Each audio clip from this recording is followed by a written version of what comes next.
महामंत्री आधी रात के बाद से घर से गायब है। तुमने महामंत्री को जाते देखा था? महामंत्री को सभी जानते हैं, उन्हें कुछ नहीं होगा।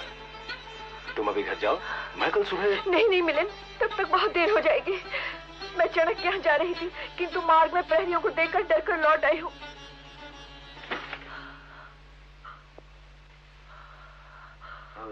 देखो भामिनी। मिलिंद, तुम तो महामंत्री के सुख दुख के साथी हो, तुम क्या आज मेरी मदद नहीं करोगे? ठीक है, मैं महामंत्री को ढूंढता हूँ।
शब्द भी कहा और यहाँ एक पल भी रुके।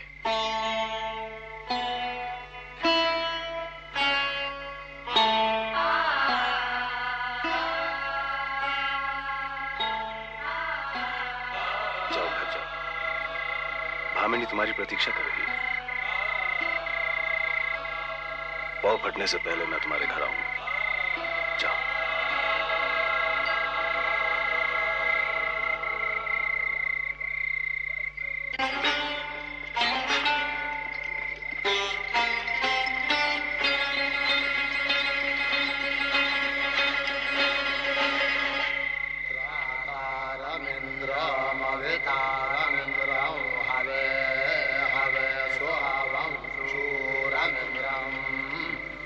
महामंत्री से मुझे लेश मात्र भी अपेक्षा नहीं थी कि वह विक्षिप्तों की भांति पाटलिपुत्र की वीथियों में स्वर्ण मुद्राएं बिखेरता दृष्टिगोचर होगा। क्या आवश्यकता थी इस दुस्साहस की? कल पाटलिपुत्र में कोई भी दुर्घटना हुई तो उसका उत्तरदायित्व कौन वहन करेगा महामंत्री? उसके लिए मैं उत्तरदायी नहीं हूं मिलिंद। शब्दार, तुम मगध के महामंत्री हो, इसलिए धनन से लड़ने का साहस कर रहे हो, पर एक साधारण आदमी सत्ता से नहीं लड़ सकता। और कल जब तुम महामंत्री के पद से फेंक दिए जाओगे तो तुम भी एक साधारण आदमी ही होगे। तो क्या मैं अपनी आंखों से भ्रष्टाचार होते देखता रहूं? शक्तार, तुम भ्रष्टाचार से कम धनन से ज्यादा लड़ रहे हो। तुम्हारी लड़ाई व्यक्तिगत होती जा रही है। तुम धनन को चुनौती देने जा रहे हो, पर सारे मागत तो घरों में चुप बैठे हैं। इस लड़ाई में सिर्फ तुम टूटोगे। मैं मरने से नहीं डरता। तो लो, आत्महत्या कर लो। मिलिंद, भामिनी, आदमी पागल हो गया है। मैं तुम्हारा मित्र हूं और मित्र होने के अधिकार से कहता हूं, तुम धनन से नहीं लड़ोगे। मैं तुम्हारे साथ हूं, पर मुझे एक वचन दो कि पाटलिपुत्र में कोई भी उपद्रव तुम्हारे कारण नहीं होगा।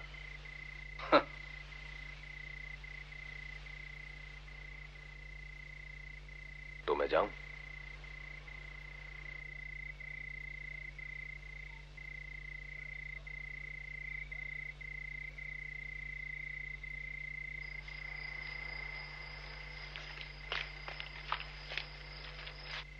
पिताजी को संभालना।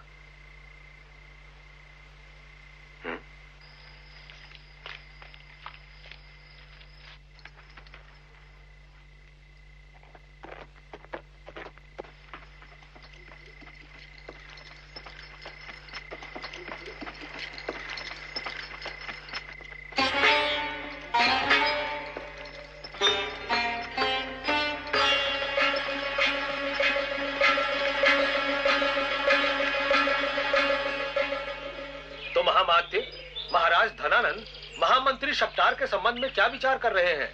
अमात्य, आप महाराज धनानंद के सेवक हैं। उनके विचारों को पढ़ने का प्रयास मत करिए, मात्र उनके आदेशों का पालन करते रहिए।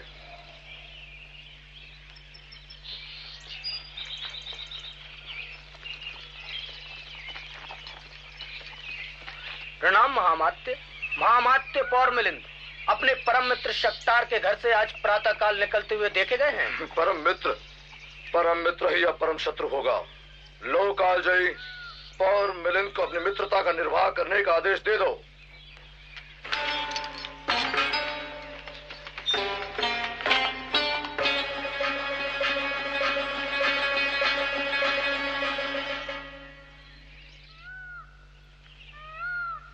राजनीति में मित्रता का कोई स्थान नहीं होता। यह बात पौर मिलिंद को आज समझ में आएगी।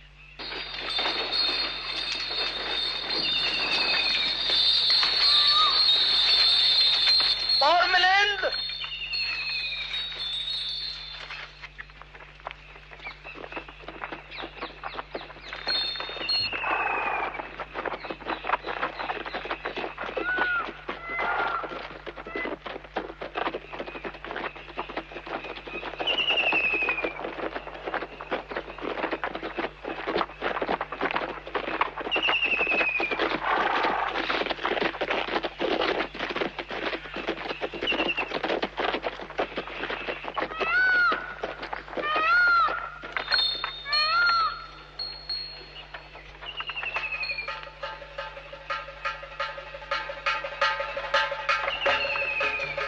कैसे हो सकता है?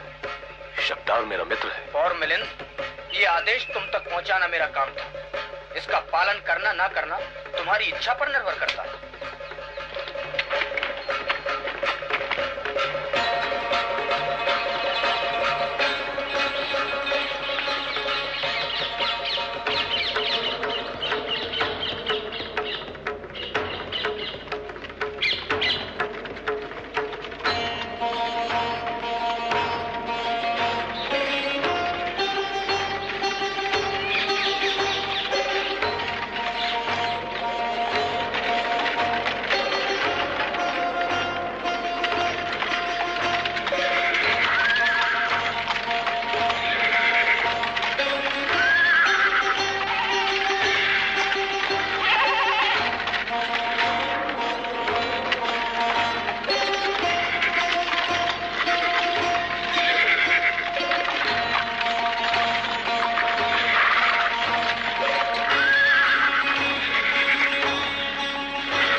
शक्कर!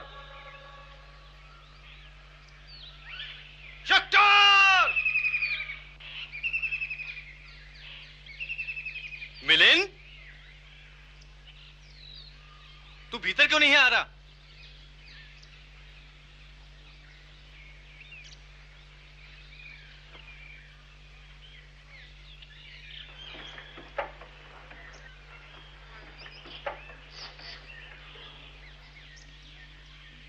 सब ठीक तो है ना मिलिंद? तुम बोलते क्यों नहीं मिलिंद? तुम्हें और तुम्हारे पुत्रों को महाराज धनन ने बुलाया है शक्तार। तुम सत्य छिपा रहे हो मिलिंद? सत्य सुनने का साहस है तो सुनो। मैं तुम्हें और तुम्हारे पुत्रों को बंदी बनाने आया हूं। मिलिंद? और कहो, तुम्हारे घर महाराज धनन का सेवक पौर मिलिंद आया है। तो सुनो पौर मिलिंद, क्या मैं अपना अपराध जान सकता हूं? कल रात राजकोष से लाखों स्वर्ण मुद्राएं चुराकर पाटलिपुत्र की वीथियों में बिखेरने का तुम पर आरोप है। ठीक है पौर मिलिंद, तुम अपने कर्तव्य का निर्वाह करो। मैं मिलिंद के मित्र के अधिकार से कह रहा हूं, कोई उपद्रव नहीं करूंगा। और एक पल ठहरो, मैं अपने पुत्रों को बुला लूं।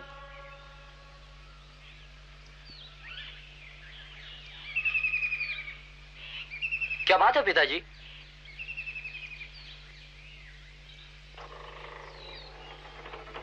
मेरे दोनों पुत्रों को आज महाराज धनानंद ने मिलने के लिए बुलाया है। हमसे पिता की तरह बोलिए पिताजी। मगध के महामंत्री से नहीं, पर अपने पिता से तो ये अपेक्षा रखते हैं कि वो हमसे सच ही बोलेगा। महाराज धनानंद को मेरे पुत्रों से क्या काम हो सकता है महामंत्री? बोलिए पिताजी। इसका उत्तर तुम्हें तुम्हारा पिता भी नहीं दे सकता। चलो मेरे साथ। नहीं, मैं नहीं जाऊंगा। और ना मैं किसी को जाने दूंगा। जाना तो होगा बेटे। तुम्हारी अर्थों को कंधा दे सकूं इतना कठोर नहीं हुआ हूं मैं। और मैं तुम्हारे कंधों पर मरघट तक जाना चाहूंगा। धनानंद 3 चिताओं की लकड़ियों पर घर आसानी से दे देगा। इसलिए कहता हूं बेटे, जीवित रहो। दुष्टों की अर्थी उठाने के लिए मुझे तुम्हारे कंधों की भी जरूरत पड़ेगी। तो चलिए पिताजी, आज महाराज धनानंद को शट्टार के पुत्रों का परिचय जरूर मिलेगा।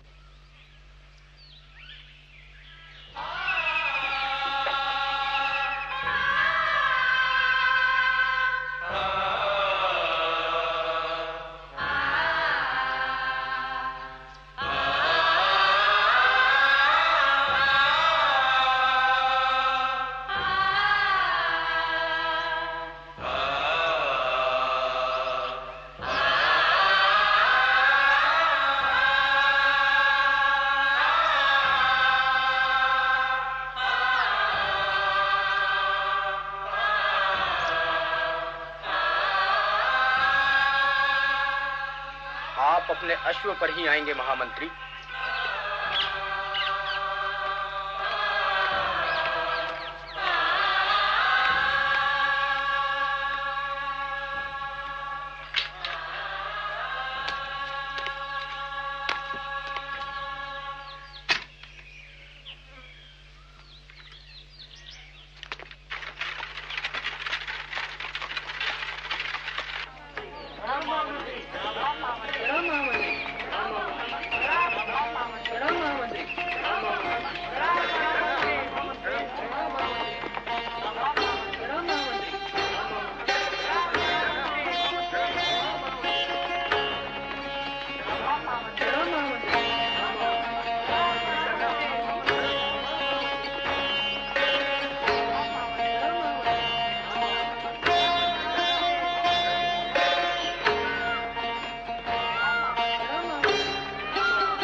महामंत्री शक्तार और उनके पुत्रों को बंदी बना जा चुका है।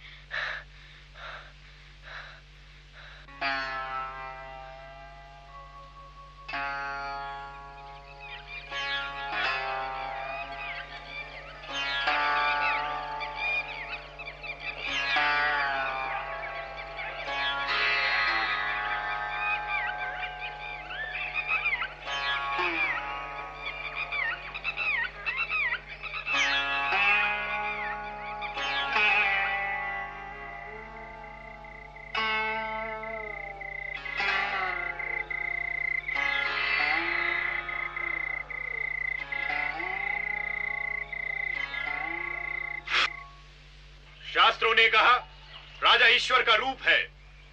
हमने माना, हमने उसके आदेशों को ब्रह्मवाक्य माना, पर वे भूल बैठा कि हमारे विश्वास से ही उसका अस्तित्व है।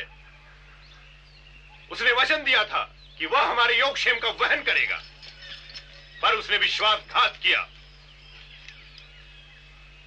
किस आधार पर मगध के नागरिक विश्वास करेंगे कि उनका भविष्य मगध के शासक के हाथों में सुरक्षित है, जबकि मागधों का लोक प्रतिनिधि महामंत्री शक्तार राज की कारावास में सत्ता के समक्ष सत्य को मुखरित करने का दंड भोग रहा है। महामंत्री शक्तार की यह स्थिति है तो कल मगध के नागरिकों का क्या होगा?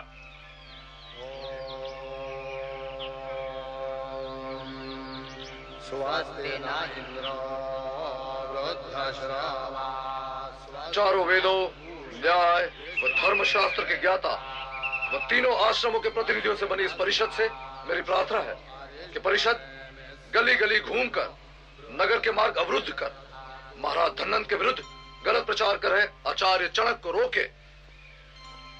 महामात्य वक्रनाश, परिषद तो स्नातकों के ज्ञान की परीक्षा लेता है, उनका सम्मान करता है एवं शास्त्र संबंधी विवादों का निर्णय करता है। आचार्य चणक को आदेश देना परिषद के अधिकार क्षेत्र से बाहर की बात है। वह अधिकार तो महाराज धनंद का है। पर क्या शास्त्र शिक्षक को विद्रोह व षड्यंत्र का सूत्रपात करने की अनुमति देते हैं? मैं छात्र प्रतिनिधि वेदों को साक्षी रखकर आपसे पूछता हूं, महामात्य वक्रनाश, जो शिक्षक अपने ज्ञान के छत्र से समाज की रक्षा करता है, उससे आज सत्ता को भय क्यों लग रहा है? क्या आचार्य चणक कोई आंधी है जो महाराज धननंद को सूखे पत्ते की तरह उड़ा ले जाएगी? महामात्य वक्रनाश, शिक्षक को हम भविष्य का निर्माता मानते हैं, तो बदलती हुई परिस्थितियों में शाश्वत सत्य, मूल्य व ज्ञान के प्रकाश में वर्तमान में परिवर्तन करने का उसको अधिकार है। शास्त्रों का पालन करने वाला शास्त्रों का रचयिता भी होता है। महामात्य वक्रनाश, जिस शिक्षक की गोद में निर्माण व प्रलय दोनों खेलते हैं, क्या वह कभी षड्यंत्र रच सकता है? यदि आचार्य चणक को मगध के भविष्य के लिए पूरे मगध को भी चुनौती देनी पड़े, तो भी यह परिषद उन्हें रोक नहीं सकती। मैं अनिष्ट टालना चाहता हूं देव। नियति अटल है।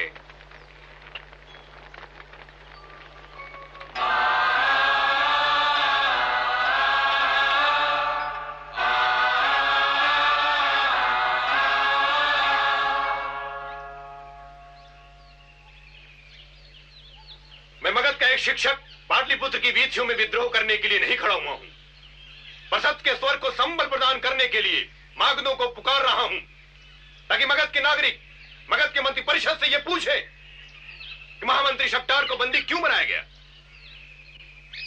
किस अपराध के लिए पाटलिपुत्र के पौर मिलिंद ने महामंत्री शक्तार उनकी संतानों को बंदी बनाया, और क्यों मगध का मातृ वर्ग इस घटना के बाद भी मूक है। संभवतः मगध का मातृ वर्ग भी इस कुचक्र में सम्मिलित है, और यदि ऐसा है तो पाटलिपुत्र की ऊंची अट्टालिकाओं में बैठे हैं मातृ वर्ग, वो मगध के राजतंत्र को स्मरण करा दूं कि मगध के भाग्य विधाता मात्र वे नहीं है, अभी तो मगध जनपद के वे नागरिक भी हैं जो मगध के पड़कुटीरों में जी रहे हैं। वो सन्यासी जो जीवन का मुंह त्याग चुका है, मगध का हलदारी कृषक जो मगधों का पोषण कर रहा है, और गर्भ में आकार ले रहा वो शिशु भी मगध का भाग्य विधाता है। मगध का राजतंत्र भी हमारी आकांक्षाओं, अभिलाषाओं और विश्वासों पर टिका है। वो भी हमारे निर्णयों से बंधा है और उसी विश्वास का आधार ले मैं मगध के राजतंत्र से पूछता हूं कि किस भय से आक्रांत थी मगध की सर्वोच्च सत्ता कि पाटलिपुत्र में 2 छात्रों को दिन दहाड़े पाटलिपुत्र के राजमार्गों पर घसीटा गया। मैं पूछता हूं मगध के उन नागरिकों से जो उन छात्रों की दुर्दशा देखकर भी मौन थे। किस भय से आक्रांत है मगध के नागरिक? क्या अपनी इच्छा व्यक्त करने से भी डरते हैं? क्या विवशता है मगध के नागरिकों की? सत्ता से अपने मतभेदों को शब्दों में व्यक्त करने से भी डरते हैं? और अगर यही स्थिति रही तो मगध निश्चित समझे कि एक दिन बवंडर उठेगा जो मगध के राजतंत्र को धूल में मिला देगा। हटिए हटिए देवी को मार दीजिए, हटिए हटिए देवी को मार दीजिए,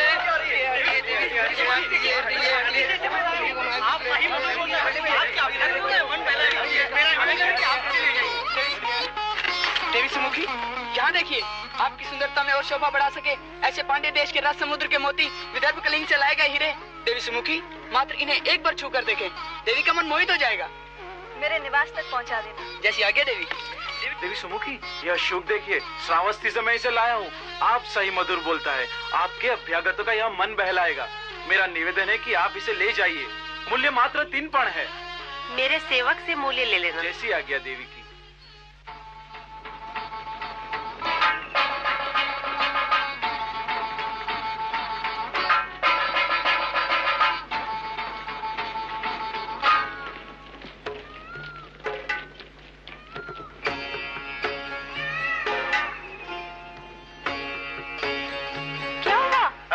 आचार्य चरण जा रहे हैं। कहाँ जा रहे हैं आप लोग? अभी आ रहे हैं देवी।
पाटलिपुत्र के मार्गों को अवरुद्ध कर मैं मगध की सत्ता को आवाहन नहीं दे रहा हूं।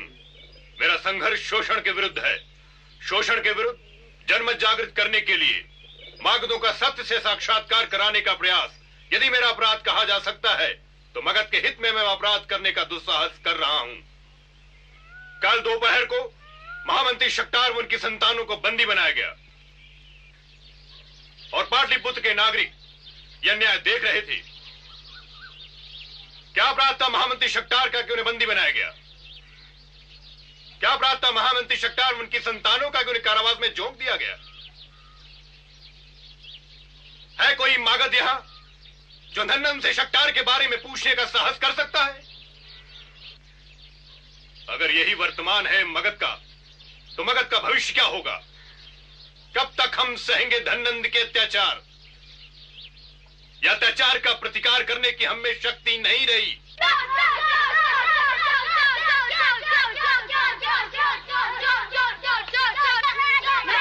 मैं नहीं पकड़ा जा सकता। क्यों? हम सिपाही हैं, सिपाही किसी को भी पकड़ सकता है। तुम पकड़े गए हो? चाहो तो विष्णु से पूछ लो, मैंने तो पहले ही कह दिया था हम चोर सिपाही नहीं धननंद और शक्टार का खेल खेल रहे हैं और मैं धननंद हूँ। विष्णु विष्णु ये हमें मूर्ख बना रहा है। पहले तो चोर बना था, अब धननंद बन गया। कहता है कि मैं पकड़ा ही करूंगा। वो ठीक कह रहा है, सत्ता के आगे चतुराई नहीं चल सकती, ना ही सच। उसे तो बस शक्ति की ही भाषा समझ में आती है। दौड़ाओ उसे।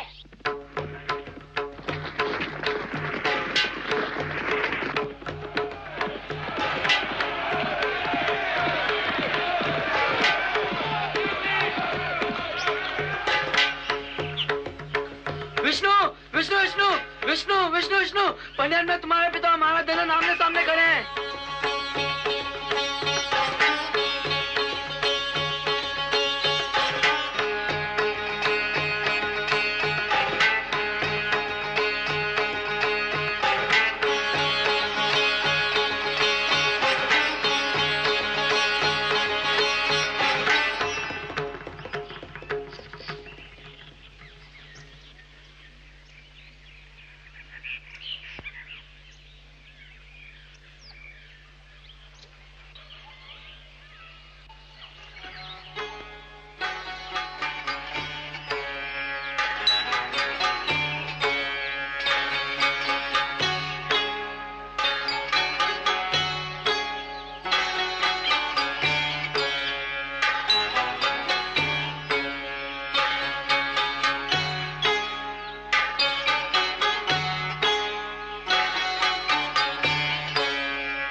राज्य में पलने वाले कुकुर,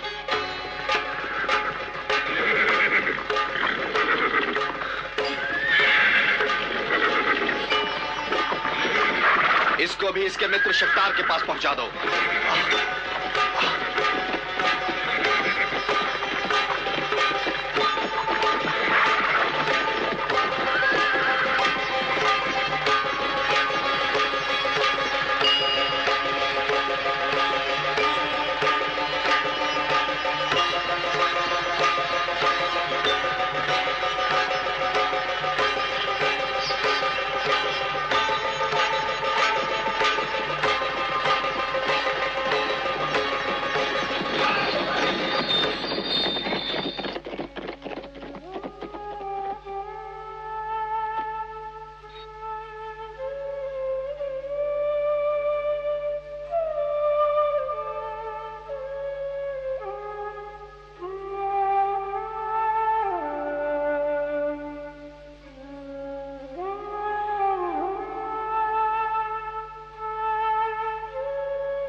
विष्णु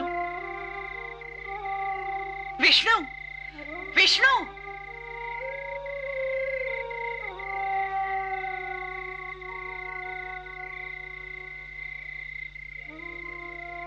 तेरे पिता कहाँ है विष्णु?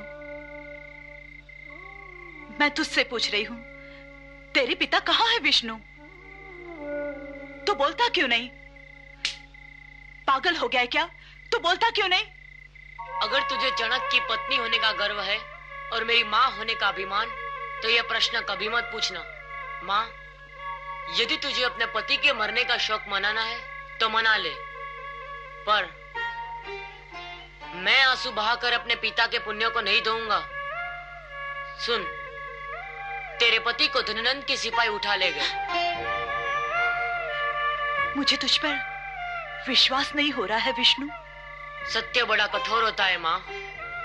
पर तेरे पिता जीवित भी तो हो सकते हैं। मैं तुझे सहानुभूति के कोई शब्द नहीं कहूंगा, कोई आश्वासन नहीं दूंगा। तुझे इस सच्चाई के साथ ही जीना होगा कि तेरा पति जीवित नहीं है। नहीं विष्णु, वे भला एक शिक्षक को क्यों मारेंगे? वे उन्हें बंदी बनाकर कारागार में रखेंगे, पर मारेंगे नहीं। हाँ, वे भला एक ब्राह्मण को क्यों मारेंगे? मेरा मन कहता है तेरे पिता जीवित हैं। तू भी भ्रम में जीना चाहती है, उसी भ्रम में जिसमें तेरा पति जीता था कि मगध के लोग उसकी सहायता को आएंगे। अगर तेरा पति जीवित भी है तो उसे रोज थोड़ा थोड़ा मारा जाएगा। इसलिए तोड़ दो अपने इस झूठे विश्वास को। नहीं, मेरा मन कहता है तेरे पिता जीवित हैं। तेरा पति कोई मामूली चोर या हत्यारा नहीं था, वो सच के लिए लड़ने वाला था, और सच के लिए लड़ने वालों को कारागार की सलाह के नहीं, मृत्यु ही रोक सकती है। तेरा पति, तुझे मुझ पर बिल्कुल दया नहीं आती? क्या वो तेरा पिता नहीं था? जो मरा है वो तेरा पति था। मेरा पिता तो मेरे हृदय में है, मेरे रक्त के कण कण में है, मेरी धमनियों में चाणक्य तो बह रहा है। वो मर ही नहीं सकता, वो जी रहा है, वो जिएगा मेरे साथ। चाणक्य पुत्र चाणक्य के साथ हमेशा जिएगा। तो सुनो चाणक्य, मेरा पति भी नहीं मरा, वो मेरे पुत्र चाणक्य में जीवित है। तो वचन दे माँ, यदि पिता जीवित भी हो तो तू उनके प्राणों की भीख धननंद से अथवा किसी भी मागध से नहीं मांगेगी। वचन देती हूँ चाणक्य।